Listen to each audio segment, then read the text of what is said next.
Good morning, good afternoon, good evening, the children. In the previous video, I completed the chapter 1 and I have also explained the NCERT in-text question. Now I am going to explain exercise of the chapter 1. So we have first question, convert the following temperature to the Celsius scale. I have given two temperature 293 Kelvin and 473 Kelvin. As we know that Kelvin equal to degree Celsius, Kelvin equal to, as we know that Kelvin equal to degree Celsius plus 273. So I have Kelvin. So we put this temperature 293 is equal to degree Celsius plus 273. 293 minus 273 equal to degree Celsius. So we have 20 degree Celsius. This 20 degree Celsius. So we have value 20 degree Celsius. Second question, same like that. 470 Kelvin. 470 equal to degree Celsius plus 273. 470 minus 273 equal to 0 is equal to degree Celsius.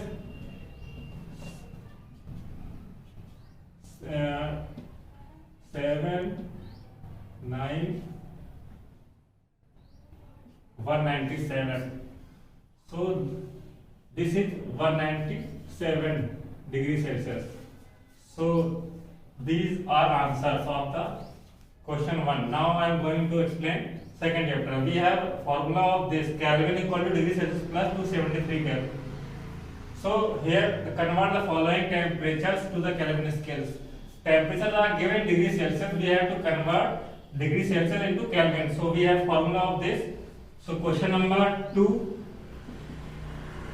we have used the formula Kelvin equal to degree Celsius plus 273. So second A में put किया जाएगा 25 plus 273 equal to 298 Kelvin. Second one is 373. 373 Kelvin. So we use formula Kelvin equal to degree Celsius plus 273. 373 degree Celsius. 373 plus 273. 546 Kelvin. So I have solved the question number 1 and 2. These are very simple questions. We have to use this formula Kelvin equal to degree Celsius plus 273. So you have to solve this. Now I am going to explain next. Give reason for the following observations. Naphthalene balls disappear with time without leaving any solid. बोल रहा है naphthalene जो balls होती है हमारी वो बिना solid में डायरेक्टली डिसअपियर हो जाती है, बिकॉज नेफ्थलीन जो होता है वो सबलिमेट में आता है. सबलिमेट का मतलब naphthalene balls directly change from solid to gas because these naphthalene balls are sublimate substance, यानी कि इसमें सब्लिमेशन का प्रोसेस होता है. तो आप क्या लिखना है, naphthalene balls होती है directly changes from solid to gas because naphthalene are sublimate substance. Next है we can get the smell of perfume sitting several meters away. कह रहा है जो परफ्यूम है वो जब परफ्यूम का यूज करते हैं तो बहुत दूर से उसकी स्मेल आ जाती है. ऐसा क्यों होता है? जैसा कि आप लोग जानते हैं कि जब भी परफ्यूम करते हैं तो उसके पार्टिकल्स एयर में फैल जाते हैं, तो उसी फैलने को बोल रहा है डिफ्यूजन. जब भी परफ्यूम लगाई जाती है तो उसमें क्या होता है, डिफ्यूजन फास्ट होता है. तो ड्यू टू फास्ट डिफ्यूजन जो परफ्यूम है उसकी स्मेल पहुंच जाती है बहुत दूर आगे. तो लिखना due to fast diffusion perfumes can smell several metres away. बस सिंपल सा आंसर है.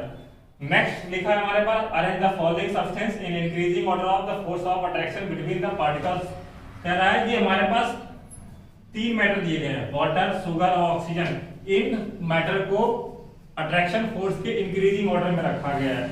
अट्रैक्शन फोर्स के इंक्रीजिंग ऑर्डर. तो जैसा कि हम लोग जानते हैं कि जो अट्रैक्शन फोर्स होता है वो सबसे ज्यादा सॉलिड में होता है क्योंकि उसके पार्टिकल बहुत पास होते हैं. उससे कम लिक्विड में होता है और सबसे कम गैस में होता है. तो हमें इसमें ये देखना है कि इसमें सबसे कम किस में होगा, जो कि गैस में होगा. तो वाटर, शुगर और ऑक्सीजन. ऑक्सीजन जो है ये गैस में होगा, इसलिए आंसर इसका लिखेंगे पहले ऑक्सीजन, उसके बाद ऑक्सीजन से ज्यादा किसमें होगा, जो लिक्विड है वो होगा उसमें आज वाटर में, तो इसके बाद हमारा हो जाएगा वाटर, और सबसे ज्यादा किसमें होगा, जो कि सॉलिड होगा, तो सबसे ज्यादा हो जाएगा हमारा शुगर में। सो ये हमारा इसका और अरेंजमेंट हो गया। तो इसमें अगर रीजन नहीं पूछा है, अगर रीजन पूछेगा तो क्या लिखेंगे कि पार्टिकल्स के बीच में जब स्पेस कम होता है तो उसमें अट्रैक्शन फोर्स ज्यादा होता है, इसीलिए इसमें स्पेस कम होता है। जब पार्टिकल्स के बीच में स्पेस ज्यादा होता है तो उसमें अट्रैक्शन फोर्स कम होता है। तो उसी के आगे हम नेक्स्ट क्वेश्चन देखते हैं, what is the physical state of water at.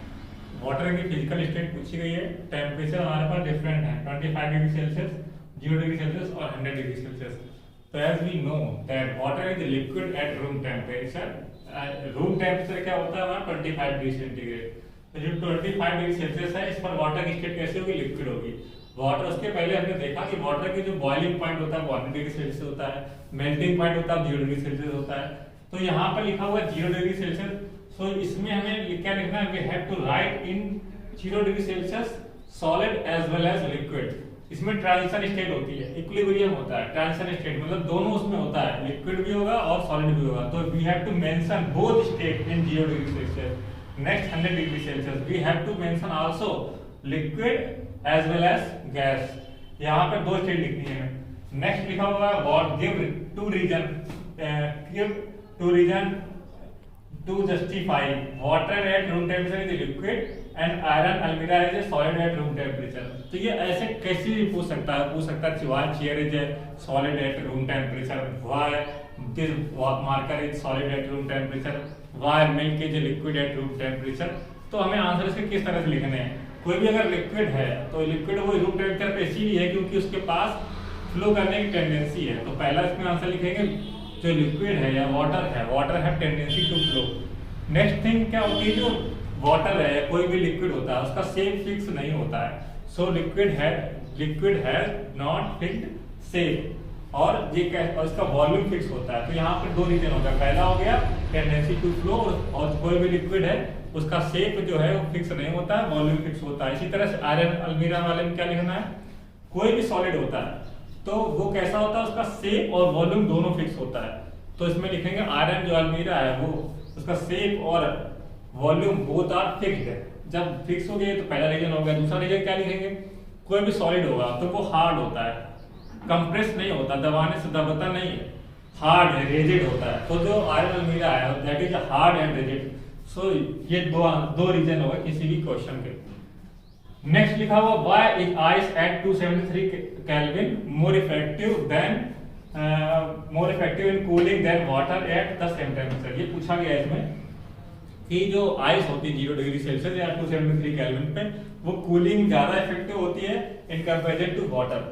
0 degree का जो वाटर है या 273 केल्विन का जो वाटर है उसके पास एनर्जी ज्यादा होगी और आइस के पास एनर्जी कम होगी। तो ice has less energy and जो वाटर होता है उसके पास है some additional latent heat of fusion. तो कोई भी सॉलिड लिक्विड में चेंज, सॉलिड जो होता है लिक्विड में चेंज कब होता है, जब वो लेटेंट हीट ऑफ फ्यूजन ले लेता है। तो आइस के पास extra latent heat of fusion होती है, इसीलिए वाटर के पास एक्स्ट्रा लेटेंट ऑफ फ्यूजन होता है, इसीलिए उसकी जो एनर्जी होती है वो ज्यादा हो जाती है इन कंपेरिजन टू आइस के। तो इसीलिए आइस ज्यादा इफेक्टिव होती है 0 डिग्री सेल्सियस पे कूलिंग में। तो यहाँ पर क्या लिखेंगे, जो आइस होगी वो ज्यादा इफेक्टिव होगी क्योंकि ice has less energy, and जो वाटर होगा 0 डिग्री सेंटीग्रेड पे उसके पास some additional latent heat of fusion होगी इसलिए। नेक्स्ट क्या है हमारा बोल रहा है what produces more severe burns boiling water और स्टीम। कह रहा है जब बॉइलिंग वाटर हो और स्टीम हो किसमें हमें ज्यादा जलन फील होगी, तो ऑब्वियसली स्टीम। अब स्टीम में क्यों हुआ, क्योंकि जब बॉइलिंग वाटर होता है इसका मतलब जब वाटर को बॉइल करते रहते हैं तो वो किस में चेंज हो जाता है, गैस में चेंज हो जाता है। जो गैस में चेंज होने के बाद यानी कि क्यों चेंज हो रहा है, इसका मतलब उसकी काइनेटिक एनर्जी इंक्रीज हो रही है। तो काइनेटिक एनर्जी ज्यादा इंक्रीज होने का मतलब उसके पार्टिकल तेजी से मूव कर रहे हैं। तो अगर जैसे ही भाप में हम हाथ लगाएंगे तो जल जाएगा, इसका मतलब जो पार्टिकल्स है वो तेजी से अटैक करेंगे आगे। तो इसमें कौन करेगा, स्टीम करेगा। इसका रीजन अगर पूछा जाएगा तो क्योंकि स्टीम के जो पार्टिकल्स की काइनेटिक एनर्जी होती है वो बॉइलिंग वाटर से ज्यादा होती है।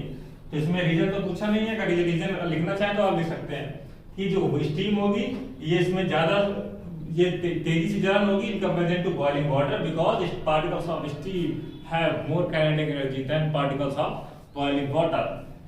नेक्स्ट क्वेश्चन हमारा लास्ट एक्सरसाइज का है, ये फिगर दिया गया है, उसने कहा है ABCDEF के इसमें नेम बताने हैं। तो इस फिगर का पहले समझते हैं क्या लिखा है। उसने कहा सॉलिड से अगर लिक्विड चेंज हो रहा है तो उस प्रोसेस को A बोला, लिक्विड से अगर सॉलिड में चेंज हो रहा है उस प्रोसेस को इसने D बोला, उसके बाद सॉलिड से अगर गैस में चेंज हो रहा है इस प्रोसेस को उसने B बोला, गैस से अगर लिक्विड में चेंज हो रहा है इस प्रोसेस को उसने C बोला, उसके बाद सॉलिड से अगर गैस में चेंज हो रहा है वो भी लिखा है इसने, कब होता है जब हीट बढ़ाते हैं इंक्रीज करते हैं और प्रेशर को डिक्रीज करते हैं तो क्या होता है सॉलिड से गैस में। इसी तरह से गैस से सॉलिड में कब आता है डायरेक्टली सॉलिड जब हीट को डिक्रीज कर रहे हैं और प्रेशर को इंक्रीज कर रहे हैं। तो प्रोसेस को देखते हैं, जैसा कि सॉलिड है यानी कि आइस को लिया वो लिक्विड में चेंज हो रहा है उस प्रोसेस को क्या बोलते हैं, जब भी कोई सॉलिड लिक्विड में चेंज होता है उस प्रोसेस को हम बोलते हैं मेल्टिंग, मेल्ट हो जाती है।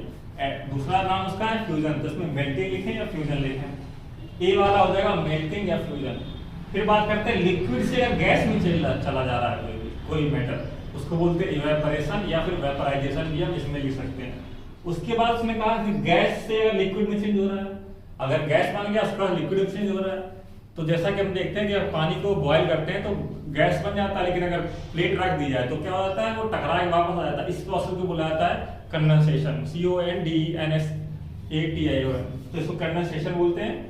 गैस से अगर लिक्विड में चेंज हो रहा है, फिर बोलता है लिक्विड से अगर सॉलिड में चेंज हो रहा है तो जैसा कि अगर पानी लिया जम गया तो क्या बोलते हैं फ्रीज कहते हैं, फ्रीज जम गया तो इस प्रोसेस को बोलते हैं फ्रीजिंग या लिक्विफिकेशन भी बोल सकते हैं। नेक्स्ट हमारा क्या सॉलिड से कोई चीज डायरेक्टली गैस में चला जाए इस प्रोसेस को बोलते हैं सब्लिमेशन।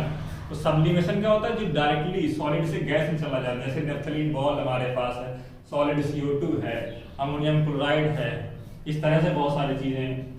उसके बाद उसने कहा अगर इसी तरह से गैस से सॉलिड में होता है तो इसमें हम डीसब्लिमेशन लिखेंगे या फिर रिवर्स सब्लिमेशन लिखेंगे। सब्लिमेशन का यूज नहीं करेंगे क्योंकि सब्लिमेशन प्रोसेस होता है सॉलिड से गैस चेंज होने का, तो इसके लिए गैस से अगर सॉलिड जो है इसके लिए यूज करेंगे हम रिवर्स सब्लिमेशन या फिर डीसब्लिमेशन। तो आज हमने पूरी चैप्टर ये खत्म कर लिया चैप्टर 1। तो अब नेक्स्ट वीडियो में हम क्या बात करेंगे, ऑब्वियसली चैप्टर 2 की बात करेंगे। तब तक के लिए आप इसको पढ़िए और सॉल्व करिए।